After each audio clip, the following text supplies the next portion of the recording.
Now we have here, and this is good advice, I would say it especially to a young preacher, verse 6, Eat thou not the bread of him that hath an evil eye, neither desire thou his dainty meats. For as he thinketh in his heart, so is he. Eat and drink, saith he to thee, but his heart's not with thee. The morsel which thou hast eaten shalt thou vomit up, and thou wilt have wasted thy sweet words. Now, I have been warned on several occasions by ministers that I go and have a conference with them. They say to me, now, do you want to go out for dinner? Well, my rule now is no. I'd much rather to have the time that I have it to myself, or if I have personal friends.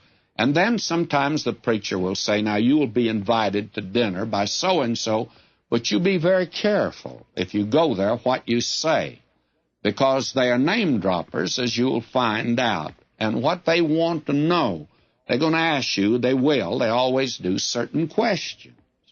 And they will use that actually against you later on. You make some statement, and when you go to have dinner with a person, you assume that person is your very close friend, and that you are being entertained because they love you. And you are relaxed at the meal, and you talk, and I do a great deal of that, you know, and sometimes you say something that can be misconstrued.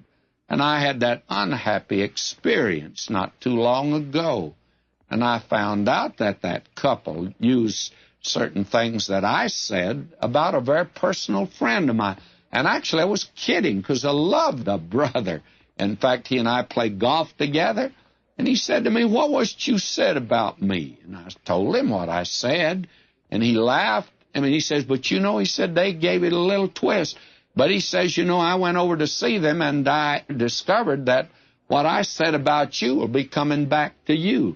And do you know it did? He kids me, too, you know. And so he made some statement, and kidding, and they have twisted it. And actually, I would warn anyone about that type of thing. That's what Solomon says. When you have an invitation for dinner, make sure who you're going out with, because it may not be as cordial as you think it is. Now, we have again this remark about the old landmark. Be very careful about it, and here it's for the sake of the children that are coming along. If you've lost your faith, well, you better not pass that on to your children, because they'll really pay for it. You had a good background, and with you, they wouldn't have a good background at all, and nothing to protect them.